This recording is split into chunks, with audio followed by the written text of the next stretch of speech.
Hey guys, so in this video I'm going to talk to you a little bit about difference of opinion in code.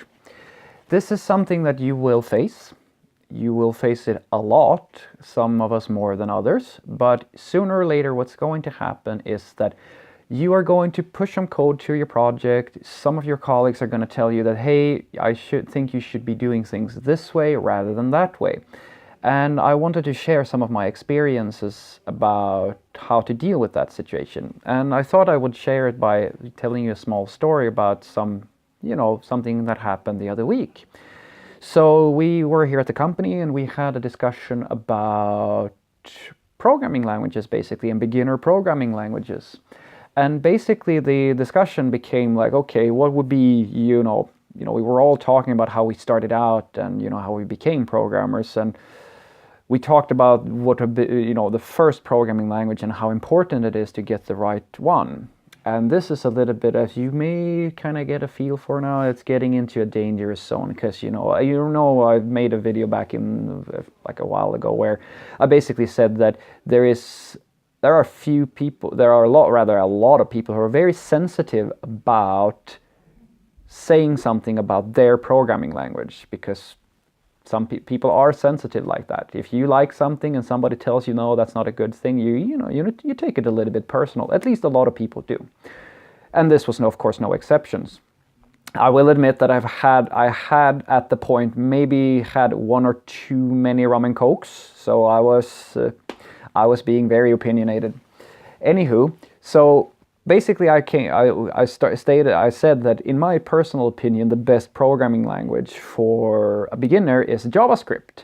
And the whole room, like all of them, like, oh no, Fredrik, you have no idea what you're talking about. That's not right. And basically we started arguing back and forth about like pros and cons and so forth. And see, what I want to tell you is that the thing is that is such a subjective discussion to have, because it's such a generalized thing. It's basically like asking the broadest question in the world.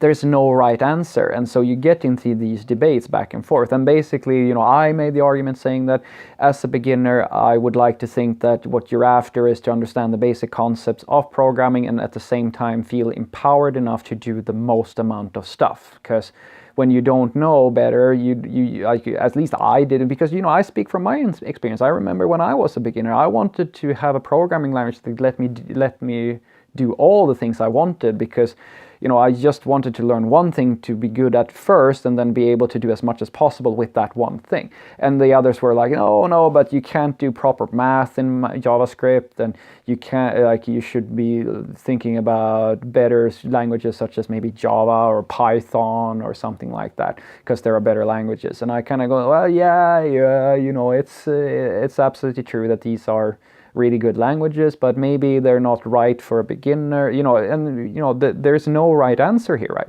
So we had that discussion, and we have these discussions every single time somebody pushes code to a repository. I'll give you and you will too, trust me. If you have colleagues, they're gonna code in one way for the most part, and you're gonna code in one way. And sometimes you have the foresight to declare some rules that you all can agree on, and some people are more flexible than others, which is great. And some people are of course more opinionated than others. And the thing is that you need to kind of embrace that you will want to do things in a certain way, and some people will tell you otherwise. The thing is that sometimes you can actually definitively say that one way is better than the other, but when you can't do that, just have an open discussion about it, talk about the pros and the cons, and if you can't come to an agreement, then simply state that I disagree with you. Don't start a fight over something. If you don't agree with what somebody's saying, respect unless you can definitively prove, really prove that what you're saying is correct, then, you know, don't start a fight over it, because some things are subjective.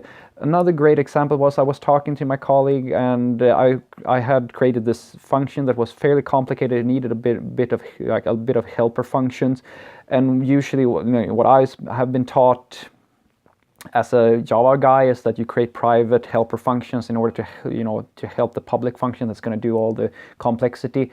And, you know, in Scala you can actually put things inline. You can actually inline the function inside of the function that's going to use it. And so my colleague was saying, you should be doing that instead. And I said, no, I don't want to do that, because what happens is then that, like, as the reader of this function, all of a sudden I have this other function inside of my function, and that kind of, you know, completely nullifies, in my opinion, the value in having an abstraction. The idea of an abstraction to me is that I don't have to deal with, like, the logic that this abstraction is providing me. I just want to read what the function name says, and if I put another function inside of there, all of a sudden I could have just, you know, put it all in one massive code and have imperative programming. And so we argued back and forth, and, you know, we couldn't really come to an agreement, and that's fine. And then we just, you know, and my colleague said, oh, okay, I'm not going to force you to rewrite this. This is my opinion. You do what you want to do. And no harm, no foul. So try to remember this, that just because you do something in a certain way doesn't necessarily mean that everybody's on board with it.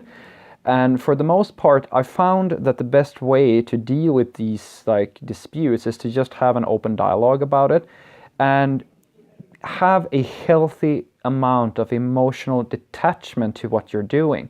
Don't take it personal if somebody doesn't agree with your way of doing it. If you have a passion bubble that is really close to the surface and you get really upset about these things, that's something that you need to work on, I would say, because I've had the unfortunate, well, not experience, but I've heard about programmers who go, like, absolutely apeshit about things and, like, start behaving really nasty. I mean, they don't survive long at any company. Trust me, disagreeing is absolutely fine, but it's never okay to lose your temper and, like, start behaving like, you know, some asshole who thinks he or she has, like, the best idea about how to do things. Because trust me, you don't. Even the absolute pinnacle programmers in the world, like the people who, like, even Linus Torvalds doesn't know everything about programming. He's not the master of everything.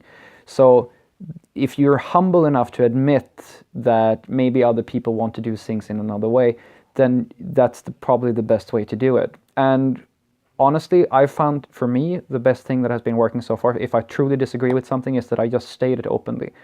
I say, this is how I feel about it. I feel this way because of these reasons, and I think what you're doing is wrong. But and then you put the ball in their corner, saying, like, if you still want us to do this, let's talk with, you know, whoever makes decisions about, you know, our product manager or, like, whoever, and then just come to an agreement. Just state the way that you feel and be mature and grown up enough to accept whatever outcome comes from that. That usually works for me anyway.